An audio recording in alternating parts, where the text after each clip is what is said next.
சத்தியத்தை பற்றி தொடர்ந்து தியானித்து வருகிறோம்.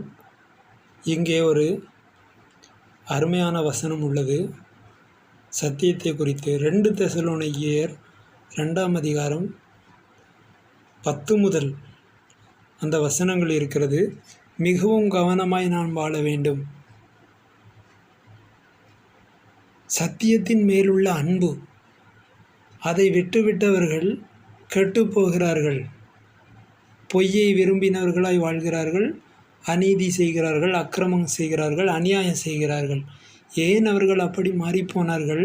சத்தியத்தின் மேலுள்ள அன்பை அவர்கள் அங்கீகரியாமற் போனார்கள்.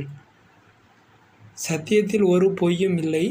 சத்தியம் என்ன சொல்லுகிறது? அதை அங்கீகரியாமல் போனார்கள்.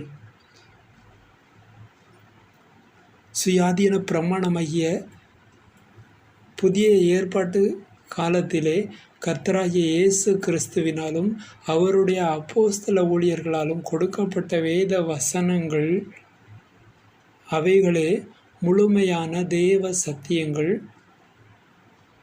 இந்த காலத்திற்காக, இந்த இரட்சிப்பின் நாட்களுக்காக தேவன் ஏற்படுத்தின சத்தியங்கள்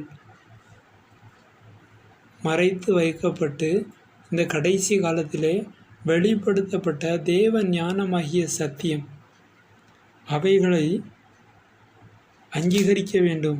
அந்த சத்தியத்தின் மேல் அன்புள்ளவர்களாய் அவைகளை அங்கீகரிக்க வேண்டும். அந்த சத்தியத்தின் வார்த்தைகளின் வழியிலே நடக்க வேண்டும். இதுவே மிக முக்கியம். இப்பொழுது 2 தெசலோனிக்கேயர் 2ஆம் அதிகாரம் 10 முதல் வசனங்களை வாசிப்போம்.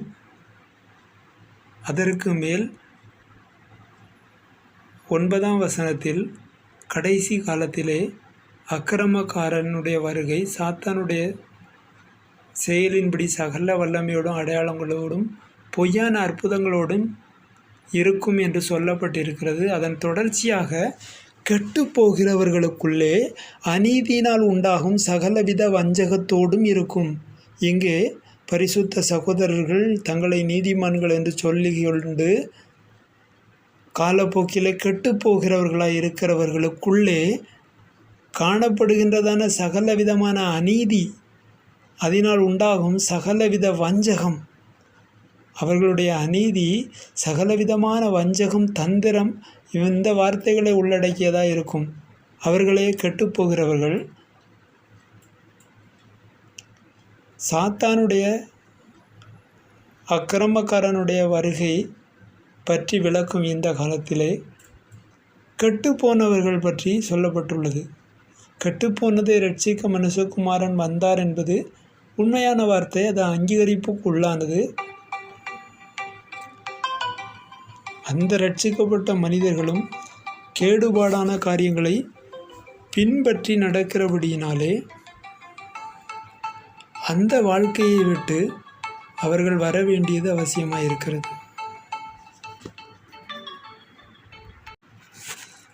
இந்த வசனத்தை வாசித்து பாருங்கள்.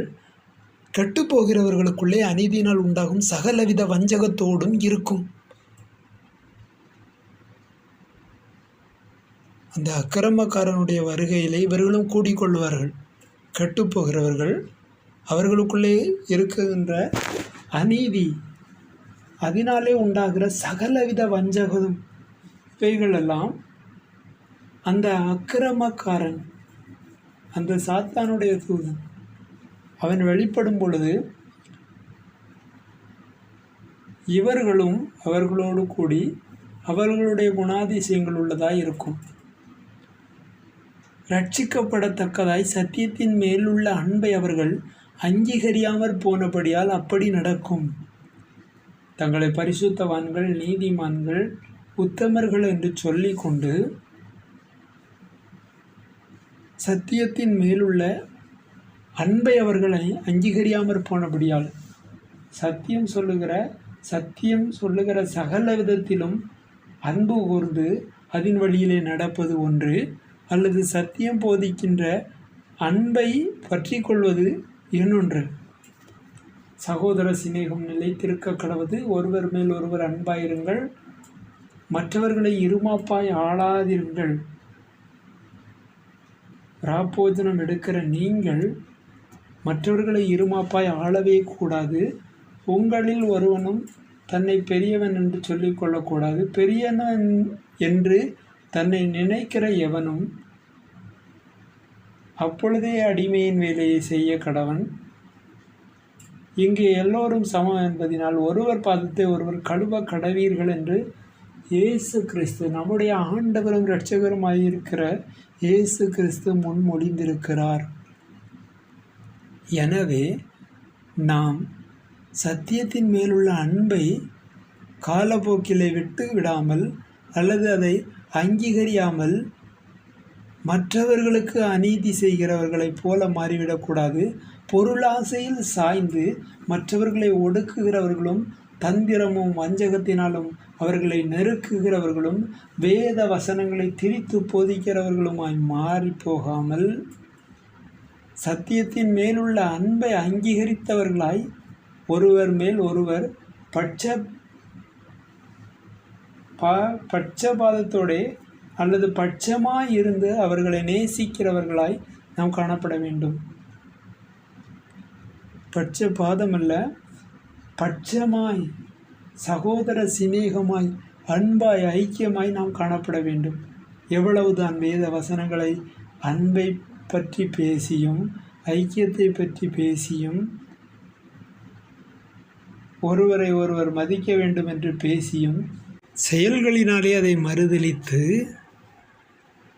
தன்னை மேன்மையானவனாகவும் தான் நினைப்பதெல்லாம் தேவனுடைய சித்தமாக தான் இருக்க வேண்டும் என்றும் தான் எவ்வாறு நடந்து கொள்ளுகிறேனோ அது போலதான் தேவனுடைய சிந்தையும் இருக்கும் என்றும் தேவனையும் வேதவசனத்தையும் திரித்து பேசுவது நல்லதோ? நான் வாழும் வாழ்க்கை நான் கர்த்தருக்கு பயந்து வாழ வேண்டிய வாழ்க்கையாக இருக்க வேண்டும் என்று நான் யோசிக்க வேண்டுமே தவிர, நான் வாழும் முறைகளெல்லாம் தேவனால் அங்கீகரிக்கப்பட்டுவிடும், நான் எதை செய்தாலும் தேவன் அதை அங்கீகரிப்பார், நான் எதை பேசினாலும் தேவன் அதை கனப்படுத்துவார் என்று சொல்லுவது சரியான விஷயமே அல்ல. அது ஒரு சரியான காரியமே அல்ல. தேவனுக்கு பயந்து அநியாயத்தை விட்டு விலகி பாவம் செய்வதை ஒழித்து தவிர்த்து வஞ்சகமான வார்த்தைகளை பேசி சகோதரனை கெடுக்காதபடிக்கு நல்ல வார்த்தைகளை, உண்மையானவைகளை, சத்தியத்தை பேச வேண்டியது அவசியம் அல்லவா? அதை நாம் செய்ய வேண்டும். அதை நாம் செய்யாவிட்டால் நாம் எப்படி தகுதி பெற்ற தேவனுடைய சரீரத்திற்கு ஒத்தவர்களாய் வாழ முடியும்? ஒரு உறுப்பு துன்பப்பட்டால் மற்ற அனைத்தும் உதவி செய்ய வேண்டுமே. சரீர அவயவத்திலே ஒன்று கஷ்டப்படும் பொழுது மற்ற அனைத்தும் அதற்கு உதவியாக இருக்க வேண்டுமே.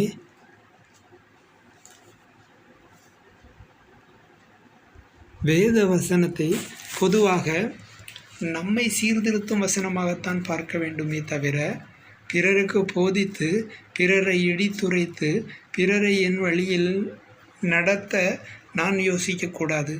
தேவனுடைய வசனத்தை உள்ளபடியே சொல்ல வேண்டும். தேவனுடைய வசனத்தை திறந்த மனதுடன் வாசிக்க வேண்டும். அதில் சொல்லப்பட்ட வார்த்தையை அப்படியே நம்முடைய மனதின் கலப்பு இல்லாதபடிக்கு, தந்திரத்தின் கலப்பு இல்லாதபடிக்கு நாம் அறிந்து நிச்சயித்து இதுதான் சரி என்று ஒன்றை நிறுத்தி கொண்டு அந்த வழியிலே மட்டும் வேத வசனத்தை நிலைப்படுத்த துணியக்கூடாது. தேவனுடைய வசனம், அவருடைய சத்தியம், அவர் சொன்ன விதமாய் போதிக்கப்படக்கூடிய ஒரு திறந்த மனது நமக்கு வேண்டும். ஏதோ ஒன்றை கற்பனை பண்ணி வைத்து ஏதோ ஒரு கோட்பாடுகளையும் கொள்கைகளையும் நிரூபிப்பதற்காக தேவனுடைய வசனங்களை அந்த திசையில் திருப்புவது மிகவும் தவறான ஒரு செயல். தேவனை நாம் அறிந்து கொள்ள வேண்டும். தேவனுக்கு பிரியமாய் வாழ வேண்டும். எனவே சத்தியத்தின் மேலுள்ள அன்பை அங்கீகரித்து சகோதர சிநேகத்தோடு வாழ வேண்டும்.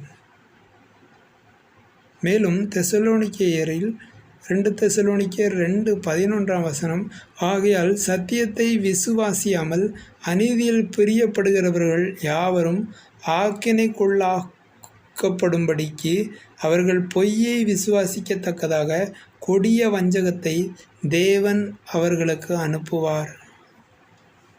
இங்கே இவர்கள் சத்தியத்தின் மேலுள்ள அன்பை அங்கீகரியாமல் அநீதி உள்ளவர்களாய் மாறி சகலவித வஞ்சகத்தோடும் மற்றவர்களை கெடுத்தார்கள் அல்லவா?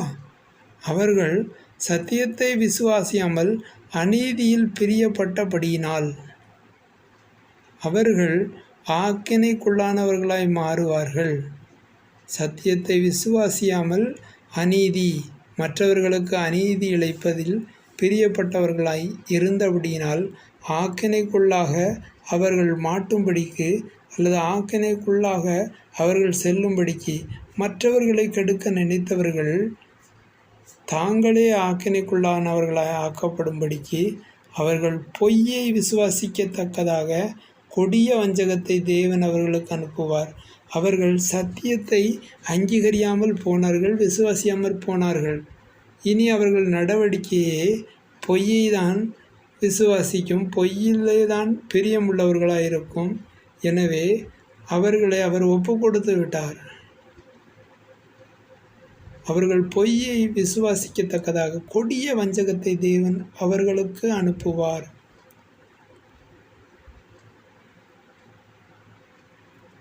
கர்த்தருக்கு பிரியமான சகோதரரே, நீங்கள் ஆவியினாலே பரிசுத்தமாக்கப்படுகிறதினாலும் சத்தியத்தை விசுவாசிக்கிறதினாலும் இரட்சிப்படையும்படிக்கு ஆதி முதல் தேவன் உங்களை தெரிந்து கொண்டபடியினாலே நாங்கள் எப்பொழுதும் தேவனை ஸ்தோத்திரிக்க கடனாளிகளாயிருக்கிறோம்.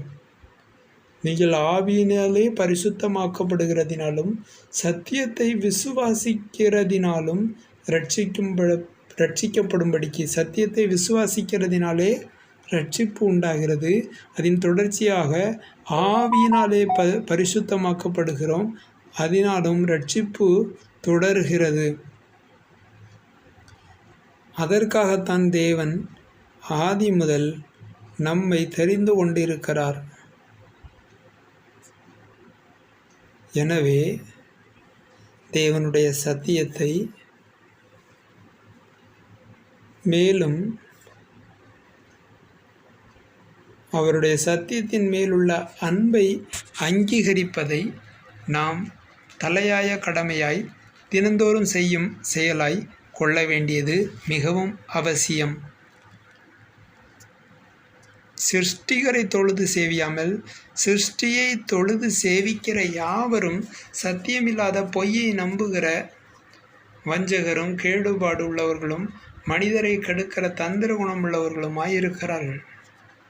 எனவே தேவனுடைய சத்தியத்தை, கர்த்தருடைய வேத வசனத்தை, நித்திய ஜீவனுக்காய் அவர் எழுதி தந்த காரியங்களை நாம் விசுவாசித்து அவருடைய வழியிலே நிலை நிற்க வேண்டும்.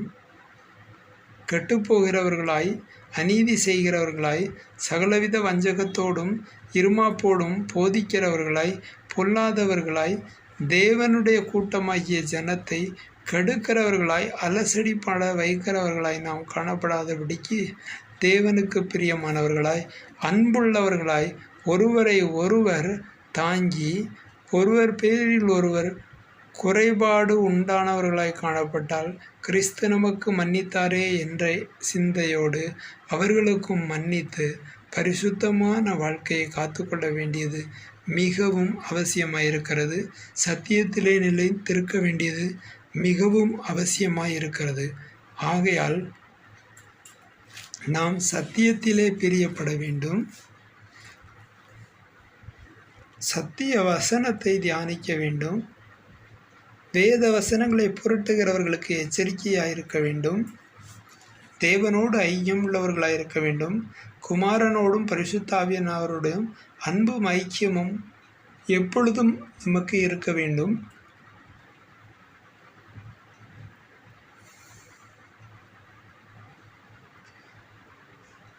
சத்தியத்தின் மேலுள்ள அன்பை அங்கீகரித்து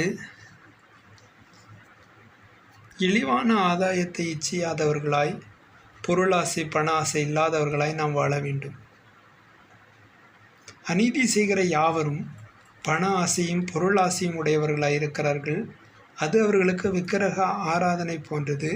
பண ஆசை உள்ளவர்கள் காலப்போக்கில் அவர்கள் பொல்லாதவர்களும் கொள்ளைக்காரரும் இரத்தம் சிந்த பதிவிருக்கிறவர்களும் காட்டி கொடுக்கிறவர்களுமாய் மாறிப்போவார்கள்.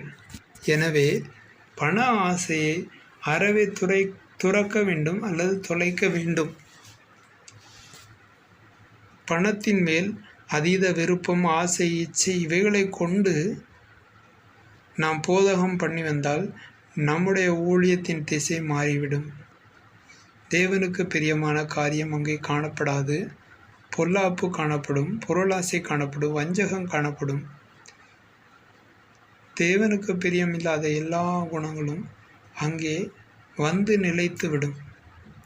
எனவே நாம் சத்தியத்தை அறிந்தவர்களாய், சத்தியம் உள்ளவர்களை அறிந்தவர்களாய், தேவனுக்கு பிரியமானதை செய்கிறவர்களாய், தேவனோடு இடைபடுகிறவர்களாய் வாழ வேண்டியது மிக மிக மிக அவசியம்.